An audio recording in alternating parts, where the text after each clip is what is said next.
World top 100% scholarship తో admission పొందాలి అనుకున్నా India's top competitive exams IIT NEET IAS design law group 1 government jobs etcetera guidance కావాలి అన్నా India and world top universities లో medicine law finance join అవ్వాలన్నా students and parents కి career counselling కావాలన్నా మీ కెరియర్ డెసిషన్ డబుల్ చెక్ చేసుకోవాలి అనుకున్నా 25 years experience doctor Satish IRSC గారిని సంప్రదించండి.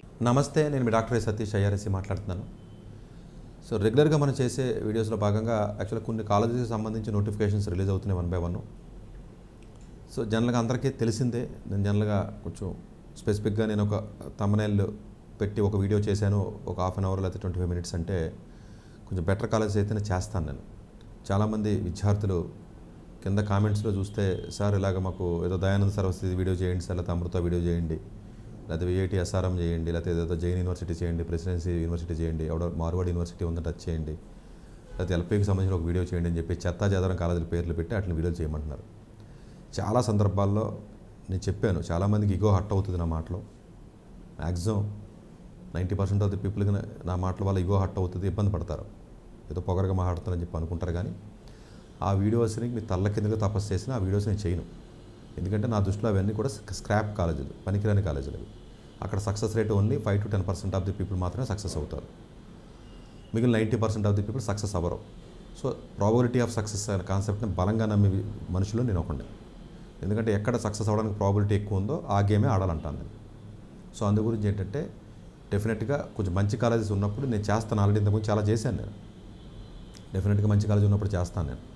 ఇట్లా ఎంసెట్ కాలేజీల గురించి, ప్రైవేట్ కాలేజీల గురించి, లేకపోతే ఏదో సిబిఐటి గురించి చేయండి సార్, విజ్ఞాన్ జ్యోతి చేయండి సార్, టెక్ మహేంద్ర గురించి చేయండి, ఇలా రకరకాలుగా చెప్తూ ఉంటారు. సో క్వాలిటీ ఆఫ్ ఎడ్యుకేషన్ అనేది పైన పూర్తి అవగాహన ఉన్నటువంటి వ్యక్తిని కాబట్టి నాకు ఏ కాలేజీకి సంబంధించి నేను చెప్పాలి అన్నది నాకు క్లియర్గా తెలుస్తుంది నాకు. సో దాని గురించి కాలేజీ ఇంటేక్ ఏంటి, కాలేజీ ఎలాంటి ఇంటేక్ని తీసుకుంటుంది, ఏ క్వాలిటీ ఆఫ్ ది స్టూడెంట్స్ అక్కడికి వస్తారో, ఏ ఎగ్జామ్ పెట్టి తీసుకుంటున్నారో, ఆ ఎగ్జామ్లో ఉన్నటువంటి సీరియస్నెస్ ఎంత, ఇవన్నీ ఇంపార్టెంటేనండి. పైకి చెప్తారండి, విఐటి వాడు ఎగ్జామ్ పెడుతున్నాడు, మణిపాల్ వాడు పెడుతున్నాడు, లేదా ఇంకోటి పెడతాడు. కానీ వెనక నుంచి వెళ్తే డబ్బులు ఇస్తే ఇస్తారు. ఒక కాలేజీలో 2,000 మందిని 3,000 మందిని అడ్మిషన్ ఇస్తూ ఉంటారు. అక్కడ మిగిలిపోయిన అందరికీ ఉన్న కాలేజీలు అవన్నీ కూడా. సో బెటర్ కాలేజెస్ గురించి మనం ఎక్కువగా జనరల్గా చెయ్యం. సో బట్ అజీం ప్రేమ్జీ యూనివర్సిటీకి సంబంధించి ఇప్పుడు నేను మాట్లాడుతున్నాను. ఎందుకంటే ఆ కాలేజీకి సంబంధించి నేను కన్విన్స్ అయ్యాను, కొంచెం మంచి కాలేజీని బలంగా నేను నమ్ముతున్నాను కాబట్టి ఉన్న మిగతా కాలేజీలతో. ఇది చేశాను కదని చెప్పి సార్ బెన్నెట్ యూనివర్సిటీ చేయండి అని చెప్పొద్దు, అవి చేయనవి. సో జనరల్గా మీరు చూసుకున్నట్లయితే అజీం ప్రేమ్జీ యూనివర్సిటీ ఏదైతే ఉంటుందో అదొక ట్రస్ట్, విప్రో వాళ్ళదే. వాళ్ళు స్టార్ట్ చేశారు, ఆల్మోస్ట్ 10 years పైన అయింది. వాళ్ళు బేసికల్గా it's liberal arts college. Science and హ్యుమానిటీస్కి సంబంధించినటువంటి కాలేజెస్ మనకి ఇండియాలో ఎప్పుడు కూడా చాలా తక్కువే ఉంటాయి. ఎప్పుడైనా మంచి కాలేజెస్ చెప్పండి, బీఏ బీకామ్ అంటే మంచి కాలేజెస్ తక్కువ ఉంటాయండి ఇండియాలో. ఓన్లీ బెంచ్ సర్కిల్లో ఉన్న బీఏ కాలేజీలు లేకపోతే ఆర్టిస్ట్ కాలేజ్లో ఉన్న కాలేజీలు జాయిన్ చేస్తారు తప్ప పిల్లల్ని మంచి కాలేజీకి పంపించడానికి ట్రై చేయరు. ఎవరైతే హ్యుమానిటీస్కి సంబంధించి, ఆర్ట్స్కి సంబంధించి ఇంట్రెస్ట్ ఉంటుందో చదవాలని, సో అలాంటి ఏదైనా సిఈసి విద్యార్థులు కానీ, ఎంఈసీ కానీ, ఏదైనా రకరకాలుగా కొంచెం యావరేజ్గా ఉన్నాం సార్ మేము, పెద్దగా మాకు మ్యాథమెటిక్స్ సైంటిఫిక్గా మాకు రాదు అనుకున్నటువంటి విద్యార్థులు ఎవరైతే ఉంటారో అలాంటి విద్యార్థులకు ఉన్నటువంటి కాలేజెస్ చాలా తక్కువ అండి. అలాంటి తక్కువగా ఉన్నటువంటి కాలేజెస్లో అజీం ప్రేమ్జీ యూనివర్సిటీ అనేది it's one of the such type of university. ఈ పర్టికులర్ యూనివర్సిటీకి సంబంధించినటువంటి యూజీ కోర్సెస్ ఏముంటాయంటే, ఒకటి సైన్సెస్ ఉంటాయి, అలాగే హ్యుమానిటీస్ ఉంటాయి, అలాగే ఆర్ట్స్ సంబంధించి ఉంటాయి, అట్లాగే మనకి ఐటీఈపీ ప్రోగ్రామ్ అంటారు. అంటే జనరల్గా మామూలుగా ఈ బీఈడీ ప్రోగ్రామ్ అంటారు చూసారంటే, ఆ బీఈడీ ప్రోగ్రామ్ కూడా వీళ్ళు ఆఫర్ చేస్తున్నారు. జనరల్గా బీఈడీ ప్రోగ్రామ్కి వెళ్ళాలంటే ఎన్సీఈటీ ఎగ్జామ్ అని ఒక ఎగ్జామ్ ద్వారా వెళ్తారు. ఈవెన్ ఐఐటీస్లో కూడా ఉంటుంది అది. సో ఆ వీడియో ఆల్రెడీ నేను ఇంతవరకు ఎప్పుడో చేశాను. ప్రాబబ్లీ మళ్ళీ నెక్స్ట్ ఇయర్ నోటిఫికేషన్ పడితే అప్పుడు నాకు కుదిరితే నేను అది కూడా చేస్తాను. ఒకవేళ అది ఏదైనా పొరపాటు చేయలేకపోయినా కూడా ప్రీవియస్ ఇయర్లో నోటిఫికేషన్ వీడియో చేశాను కాబట్టి అది విన్నట్లయితే మీకు ఆల్రెడీ ఒక ఐడియా వస్తుంది మీకు బీఈడీకి సంబంధించి. ఇప్పుడు అజీం ప్రేమ్జీ యూనివర్సిటీకి సంబంధించినటువంటి ఎగ్జామ్ ఏదైతే ఉందో ఆ ఎగ్జామ్ గురించి నేను చెప్తాను, కోర్సెస్కి సంబంధించి నేను చెప్తాను, డెడ్ లైన్స్ అవన్నీ నేను చెప్తాను. సో ఓవరాల్గా మీరు చూసినట్లయితే నేషనల్ టెస్టింగ్ ఏజెన్సీ ఏదైతే ఉంటుందో నేషనల్ టెస్టింగ్ ఏజెన్సీకి వాళ్ళు ఇవ్వడం జరిగింది. ఎన్సిటిఈ అనేది ఒక ఎగ్జామ్ ఏదైతే ఉంటుందో ఆ ఎగ్జామ్ కండక్ట్ చేస్తారు వీళ్ళు. ఎన్సిఈటీ ఎగ్జామ్ వేరు, అది బీఈడీకి, ఇది ఎన్సిటిఈ ఎగ్జామ్ ఇది. ఓకే, అప్లికేషన్ టైం లైన్ చూస్తే రౌండ్ 1 ఆల్రెడీ డెడ్ లైన్స్ అయిపోయినాయి. నాకు వీడియో చేయడం కుదరక నేను చేయలేకపోయాను. రౌండ్ 2 ఇప్పుడు ఆల్రెడీ ఓపెన్ అవుతున్నాయి, అంటే అవలేదు అవుతాయి. 6th March 2025 మీకు application dead line 6th March. First round already 17th Novemberకి అయిపోయినాయి, ఎగ్జామ్ కూడా అయిపోయినాయి, నేషనల్ ఎంట్రన్స్ టెస్ట్ కూడా అయిపోయింది, అది December 14th. ఇప్పుడు రౌండ్ 2 6th మార్చిని మనకి డెడ్ లైన్ ఉంది. ఎంట్రన్స్ టెస్ట్ 6th ఏప్రిల్, ఎగ్జాక్ట్గా 1 month time gap. 6th March dead line, 6th April exam. Interview వచ్చి పర్సనల్ ఇంటర్వ్యూ ఏప్రిల్ 2025, క్లాసెస్ వచ్చి జూలై. ఇది యాక్చువల్గా మనకి ఇందులో మంచి మంచి ఫ్యాకల్టీ ఉన్నారండి. ఇప్పుడు విజయ్ రవికుమార్ అని కానీ, తులసి శ్రీనివాసరావు అని కొంచెం మంచి మంచి ఫ్యాకల్టీస్ ఉన్నారండి సైన్స్ డిపార్ట్మెంట్లో కానీ వీటిలో కానీ. ఫీజు స్ట్రక్చర్ వచ్చేటప్పటికి వీళ్ళు ఇచ్చినటువంటి ఫీజు, ఈ సంవత్సరం ఇచ్చినటువంటి ఫీజు ఏంటంటే 3,18,000 ఫస్ట్ ఇయర్ ఇచ్చారు. అఫ్కోర్స్ అకామిడేషన్ 80,000 కొంచెం తక్కువే ఉంది. ఓవరాల్గా చూస్తే 4 yearsకి కలిపి విత్ అకామిడేషన్తో మీరు చూసుకున్నట్లయితే జనరల్గా ఇంచుమించుగా ఒక 16 లక్షల దాకా అవకాశం అది అవుతుందండి. 17 లక్షలు వేసుకోండి. బట్ 17 లక్షలకు వర్తా అంటే అఫ్కోర్స్ మీరు చదివే డిగ్రీ బట్టి మీకు అవుట్కమ్ బట్టి ఆధారపడి ఉంటుంది. బట్ హ్యుమానిటీస్ ఆర్ట్స్ చదవాలంటే మంచి కాలేజెస్ లేవు, తప్పదు. బట్ సైన్స్ ఉన్నాయండి, డేటా సైన్స్, మ్యాథ్స్ ఇలాంటివి కూడా ఇక్కడ ఉంటాయి. ఎవరికైతే ఇంజనీరింగ్ మంచి కాలేజెస్ రావో వారికి దీని ద్వారా వెళ్ళే అవకాశం ఉంటుంది. ఇంకొక విషయం నేను చెప్పడం మర్చిపోయాను, వీళ్ళ పెట్టి ఎగ్జామ్ ఏదైతే మీకు ఉంటుందో, ఎన్ఏసిటీ ఏదైతే ఎగ్జామ్ ఉంటుందో ఆ ఎగ్జామ్ ద్వారా కూడా అడ్మిషన్ తీసుకోవచ్చు. అది కాకుండా శాట్ ద్వారా, ఎస్ఏటీ ఎగ్జామ్ ద్వారా కూడా అడ్మిషన్ వచ్చే అవకాశం ఉంటుంది. ఈ రెండు కాకుండా జేఈ మెయిన్స్ ద్వారా కూడా వెళ్ళే అవకాశం ఉంటుంది. ఒక్క ఐటీఈపీ ప్రోగ్రామ్ తప్ప, బీఈడీ ప్రోగ్రామ్ తప్ప, బీఈడీ ప్రోగ్రామ్ మాత్రం అది రూల్ ఏంటంటే ఎన్సీఈటీ ఎగ్జామ్ నుంచే వెళ్ళాలి. అలా వెళితేనే దానికి కొంచెం అక్రిడేషన్స్, వ్యాలిడిటీ, అగ్రికల్చర్ అలాగైతే ఐకార్ అంటాము అట్లాగే ఇలా ఒక ఎగ్జామ్ పెట్టుకున్నారు. ఇట్స్ డిఫరెంట్ సబ్జెక్ట్ అది ఎన్సీఈటీ ఎగ్జామ్ గురించి. ఇప్పుడు నేను చెప్తున్నటువంటి ఏదైతే ఉంటుందో ఎన్ఈసిటీ ఎగ్జామ్ ఏదైతే ఉంటుందో అది ఒకటే కాదు, శాట్ ద్వారా కూడా మీరు అప్లై చేసి వెళ్ళే అవకాశం ఉంటుంది. అట్లాగే దీని ద్వారా కూడా జేఈ మెయిన్స్ ద్వారా కూడా సైన్స్ డిపార్ట్మెంట్ కానీ మిగతా డిపార్ట్మెంట్కి వెళ్ళే అవకాశం ఉంటుందని చెప్తున్నాను. సో దీంట్లో మీరు చూసుకున్నట్లయితే 2 క్యాంపస్లు ఉంటాయండి, భూపాల్ క్యాంపస్ ఒకటి, అలాగే బెంగళూరు క్యాంపస్, మెయిన్ క్యాంపస్ ఉంటుంది మనకి. సిలబస్ అది ఎలా ఉంది ఏంటో మనం చూసుకున్నట్లయితే, ఎంట్రన్స్ ఎగ్జామ్ చూసుకున్నట్లయితే అఫ్కోర్స్ ఎగ్జామ్ డేట్ కూడా ఆల్రెడీ చెప్పాను నేను. నేషనల్ ఎంట్రన్స్ 3 hours ఉంటుంది, 100 marks కండి. 20 marks ఏమో రీడింగ్ కాంప్రహెన్షన్స్, అందరం మేజర్ వాళ్ళు రాయవలసిందేనండి. 20 common it's reading comprehension. Quantitative reasoning common for everybody, 20 MCQ. చూడండి మీరు అక్కడికి వెళ్ళి ఏ చదవాలన్నా, హ్యుమానిటీస్ ఆర్ట్స్ చదవాలన్నా కూడా మ్యాథమెటిక్స్ కాంపోనెంట్ టెస్ట్ చేస్తారు వాళ్ళు. కొంచెం 20 MCQ. అలాగే డొమైన్ స్పెసిఫిక్ క్వశ్చన్స్ ఒక 10.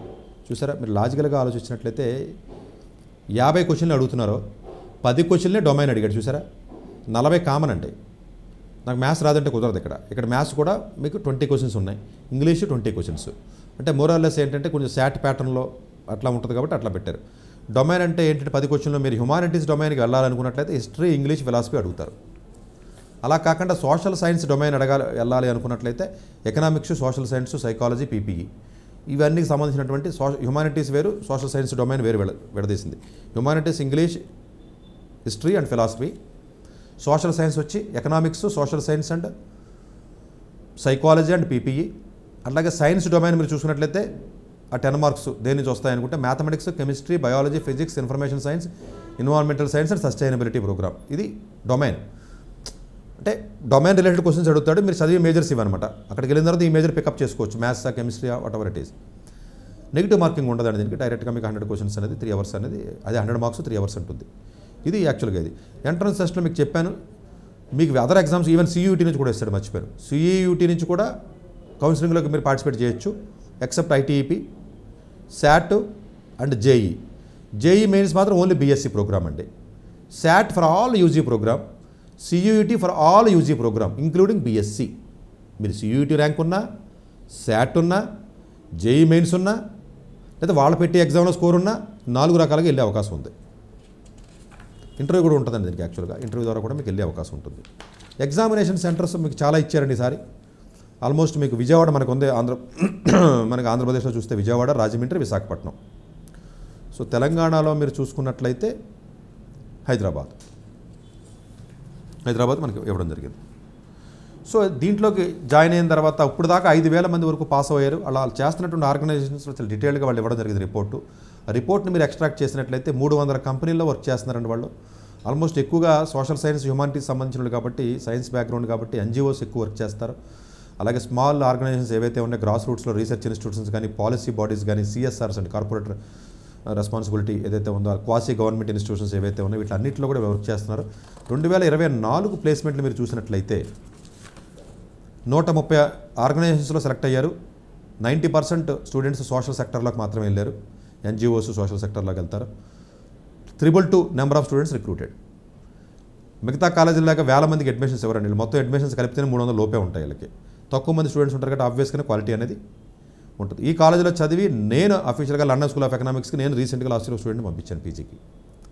ఒక స్టూడెంట్ని ఆక్స్ఫర్డ్కి వెళ్ళడం జరిగింది, ఇంకొక స్టూడెంట్ CMU, నేను పంపలేదు కానీ CMUకి వెళ్ళాడు friend before last year. So కొంచెం బెటర్ కాలేజీ కూడా వెళ్ళే అవకాశం ఉంటుందండి పీజీ. సో ఏదైనా హ్యూమానిటీస్ లేకపోతేనేమో సైన్స్ సోషల్, నాకు హ్యూమానిటీస్ సోషల్ పిచ్చి ఎక్కువ ఉంది, నేను తప్ప వేరే చదవనని చెప్పేసి ఎక్కువగా పిల్లలు మారం చేస్తూ ఉంటారు. బట్ వాళ్ళకి వద్దని చెప్తాము. స్టిల్ తప్పదు అనుకుంటే మీరు అపార్ట్మెంట్లోకి వెళ్ళిపోయి నేను సివిల్ సర్వీస్ చదువుతాను, BA చదువుతాను, సోషల్ చదువుతాను, హిస్టరీ చదువుతాను, జీవితాన్ని నాశనం చేసుకోకండి. నేను ఎన్ని చెప్పినా నాశనం చేసుకుంటాను ఉంటారు, అది సపరేట్ టాపిక్ అనుకుంటే. బట్ స్టిల్ ఇలాంటి కాలేజెస్లో మీరు చదివినట్లయితే కొంత ఏదైనా మీకు ఆ స్కిల్ అనేది వచ్చే అవకాశం ఉంటుంది, కొంత రీసెర్చ్ యాప్టిట్యూడ్ కూడా మీకు వచ్చి స్కిల్ వస్తుంది కాబట్టి హైయర్ స్టడీస్కి వెళ్ళే అవకాశం ఉంటుంది. శాలరీస్ మరి ఏదైనా IITలో ఉన్నట్టు 20 లక్షలు 5 లక్షలు ఎవడు కానీ 7-8 లక్షలు ఇంట్లో అంతే ఇస్తారు జనరల్గా. సోషల్ సైన్సెస్ NGO అంటే అంతకంటే ఎక్కువ ఏమి రావు కానీ, బట్ స్టిల్ బెటర్. అదర్వైజ్ BAలకి BComలకి వాళ్ళు దేనికి పనికిరాని డిగ్రీస్ చెత్త డిగ్రీస్ అని మేము చెప్తాం. బట్ ఇంక తప్పదుగా చదవాలి రా బాబు అనుకుంటే కొంచెం మంచి కాలేజీలో చదవండి. అలాంటి మంచి కాలేజ్ అతి తక్కువగా ఉన్నటువంటి కాలేజెస్లో అజీం ప్రేమ్జీ యూనివర్సిటీ అనేది ఒక యూనివర్సిటీ కింద మీకు నేను ఈరోజు పరిచయం చేస్తున్నాను. సో ఇమీడియట్గా ఎగ్జామ్ అప్లై చేసేయాలంటే, ఒకవేళ ఇంజనీరింగ్ ఎక్కడ రాదు అనుకుంటే నేను BScకి వెళ్ళని చెప్పి ఒంటి పడతారు. ఈ చెత్త చెదరం ఎంసెట్ కాలేజీలోను, డీమ్డ్లోను, ఈ టెక్ మహేంద్రాలోను ఇలాంటి వాటిలో జాయిన్ అవ్వడం కంటే కనీసం ఇలాంటి కాలేజీలో BSc మ్యాథ్స్ కానీ, BSc డేటా సైన్స్ కానీ, BSc ఇన్ఫర్మేషన్ సైన్స్ కానీ ఇలాంటి చదివినట్లయితే బాగుంటుంది. అలాగే మ్యాథ్స్ డిపార్ట్మెంట్లో ఫ్యాకల్టీ చెప్తాను మీకు ఎలా ఉన్నారో కొంచెం ఒక ఐడియా వస్తుంది మీకు. యాక్చువల్గా డేటా సైన్స్ చూడండి, BSc చూస్తే BSc బయాలజీ ఉంది, BSc కెమిస్ట్రీ ఉంది, ఎన్విరాన్మెంటల్ సైన్స్ అండ్ సస్టైనబిలిటీ ఇది కొంచెం డిమాండ్ ఉంటుందండి ఫ్యూచర్లో. ఇన్ఫర్మేషన్ సైన్స్ ఉంది, మ్యాథమెటిక్స్ ఉంది, ఫిజిక్స్ ఉంది, ఎకనామిక్స్ ఉంది, అది ఫిజిక్స్ ఉంది, ఇదంతా సైన్స్ అండి. మిగతా అయితే ఇంగ్లీష్ ఉంది, హిస్టరీ ఉంది, ఫిలాసఫీ ఉంది, సోషల్ సైన్స్ ఉంది, క్లైమేట్ చేంజ్ అండ్ సస్టైనబిలిటీ ఇది మంచిదండి. మరి ఎంఏ కోర్సెస్ ఇంకా ఉన్నాయి, ఎంఏ కోర్సెస్ గురించి ఫ్యాకల్టీస్ కూడా చాలా మంచి ఫ్యాకల్టీస్ ఉన్నాయి, చాలా మంది ఉన్నారు. మ్యాథ్స్ డిపార్ట్మెంట్లో చూసినట్లయితే మీకు అజయ్ కుమార్ గారు ఉన్నారు, డెఫినెట్గా ఈయన ఆల్జెబ్రా స్పెషలిస్టు. సో దివకరన్ ఆల్మోస్ట్ IIScలో చేశాడు, ఆయన IMS అంటారండి, ఇన్స్టిట్యూట్ ఆఫ్ మ్యాథమెటికల్ సైన్స్, చాలా మంచి ఇన్స్టిట్యూట్ అది. దాంట్లో is permanent fellow member. Mohan అనే వ్యక్తి ఉన్నారు. అలాగే రామానుజం TFRలో చేశాడు ఆయన. అఫ్కోర్స్ ఇది theoretical computer science related game theory ఇదంతా వస్తుందండి ఆయన. అఫ్కోర్స్ ఆయన USలో కూడా చదవడం జరిగింది. Is the faculty of IMS also. Sanjay Shastri IIT పాలకాడ్లో చదివినటువంటి విద్యార్థి, geometry specialist and topology and geometry అంటారు. థియరిటికల్ కంప్యూటర్ సైన్స్ కొంత కనెక్షన్ ఉంటుంది. శైలజ శర్మ IIT ముంబైలో PhD చేసినటువంటి వ్యక్తి, థియరిటికల్ ట్రెడిషన్స్ కానీ, ఫిలాసఫీ, హిస్టరీ అండ్ స్టాటిస్టిక్స్కి సంబంధించినటువంటి ఏరియాలో ఉన్నారు. అలాగే శాంతా భూషణ్ ఎవరైతే ఉన్నారో జనరల్గా IIT ముంబైలో చదివినటువంటి వ్యక్తి అండి. జామెట్రీ సంబంధించిన జామెట్రీ ఆల్మోస్ట్ మీకు నాట్ థియరీ కానివ్వండి, టోపాలజీ కానివ్వండి, ఇవన్నిట్లోనూ వర్క్ చేసిన పర్సన్. అలాగే తులసి శ్రీనివాసన్, ఈయన చూసినట్లయితే అఫ్కోర్స్ యూనివర్సిటీ ఆఫ్ ఫ్లోరిడాలో, తర్వాత IIT మద్రాసులోనూ చదివినటువంటి వ్యక్తి. ఇలా కూడా జామెట్రీ అంటే థియరిటికల్ కంప్యూటర్ సైన్స్ కానీ, జామెట్రీ కానీ, టోపాలజీ కానీ ఇలాంటి ఏమైనా రేపు ఫ్యూచర్లో AMLకి వెళ్దాం అనుకున్నటువంటి వ్యక్తులు ఎవరైతే ఉంటారో, మ్యాథ్స్ కానీ, ఇన్ఫర్మేషన్ సైన్స్ కానీ, డేటా సైన్స్ కానీ మేజర్ ఉంది ఇక్కడ. అది జాయిన్ అయినట్లయితే మీరు జాయిన్ అయ్యి ఎంసెట్ కాలేజీలు, డీమ్డ్ కాలేజీలు, IITలు, అమృతాలతో కంపేర్ చేస్తే 1000 రెట్లు better. Thank you very much. Doctor ఏ సతీష్ గారు ఏపీ తెలంగాణ విద్యార్థులకు సుపరిచితమైన పేరు. సతీష్ గారు 2001 UPSC పరీక్షల్లో ఉత్తీర్ణులై ఇండియన్ రైల్వే విభాగంలో ఉద్యోగం సాధించారు. సతీష్ గారు చదివిన చదువులు engineering, MTech, MBA, executive MBA, MSc, MBA HR, MA psychology లాంటి పోస్ట్ గ్రాడ్యుయేషన్ డిగ్రీలతో పాటు డాక్టరేట్ కూడా చదవడం జరిగింది. డాక్టర్ సతీష్ గారు నిరంతర విద్యార్థి. అలాగే సతీష్ గారు పలు ప్రతిష్టాత్మక కాంపిటేటివ్ పరీక్షల్లో UPSC నిర్వహించే సివిల్ సర్వీసెస్ పరీక్షల్లో 159వ ర్యాంక్, అలాగే ఇంజనీరింగ్ సర్వీస్లో 24వ ర్యాంక్, గేట్ ఎగ్జామ్లో 4వ ర్యాంక్, క్యాట్ ఎగ్జామ్లో 99.8%, GMAT ఎగ్జామ్లో 760 స్కోర్, ఇలా పలు కాంపిటేటివ్ ఎగ్జామ్స్లో మొదటి ప్రయత్నంలోనే ఎన్నో ర్యాంకులు సాధించారు. ఇన్ని క్వాలిఫికేషన్స్, డిఫరెంట్ కాంపిటేటివ్ పరీక్షల్లో ర్యాంకులు సాధించిన వ్యక్తులు మన ఇండియాలో చాలా అరుదని చెప్పాలి. ఇలాంటి అకాడమిక్ల పరంగా, కాంపిటేటివ్ల పరంగా ఇన్ని ర్యాంకులు సాధించడంతో పాటుగా గవర్నమెంట్ ఉద్యోగం చేస్తూ పలు అవార్డులు తీసుకున్నారు. సతీష్ గారికి జనరల్ మేనేజర్ అవార్డు జోనల్ లెవెల్లో, ఆల్ ఇండియా లెవెల్లో, నేషనల్ లైఫ్ టైమ్ అచీవ్మెంట్ గుర్తింపులు దక్కాయి. అప్రిసియేషన్ ఆఫ్ ప్రెసిడెంట్ ఇండియా నుంచి గానీ life time Sevashri award from Andhra Pradesh మంత్రుల నుంచి అందుకున్నారు. వీటితో పాటు పలు రకాల అవార్డులు అందుకున్నారు. ఎన్నో ప్రతిష్టాత్మక ఆర్గనైజర్స్ సంస్థలో పర్మనెంట్ మెంబర్గా ఉన్నారు.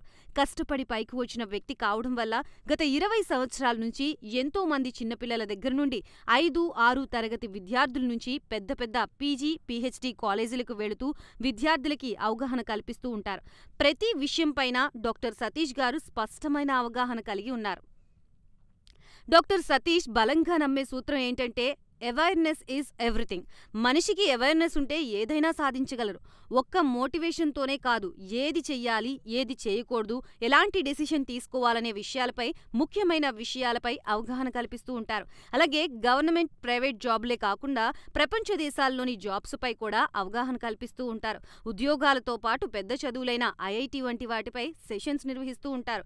ఇప్పటి వరకు 3 లక్షల సెమినార్లు ఒక్క రూపాయి తీసుకోకుండా ఉచితంగా నిర్వహించారు. ఇందులో భాగంగా మన ప్రైమ్ 9 ద్వారా విద్యార్థులకి మోటివేషన్ ఇవ్వడానికి మీ ముందుకు వస్తున్నారు డాక్టర్ సతీష్ గారు. వరల్డ్ టాప్ 100% స్కాలర్షిప్ తో అడ్మిషన్ పొందాలి అనుకున్న India top competitive exams IIT, NEET, IAS, design, law, group 1 government jobs etcetera guidance కావాలి అన్నా, India and world top universities లో మెడిసిన్, లా, ఫైనాన్స్ జాయిన్ అవ్వాలన్నా, స్టూడెంట్స్ అండ్ పేరెంట్స్ కి career counselling కావాలన్నా, మీ కెరియర్ డెసిషన్ డబుల్ చెక్ చేసుకోవాలి అనుకున్న 25 years experience doctor Satish IRSC గారిని సంప్రదించండి.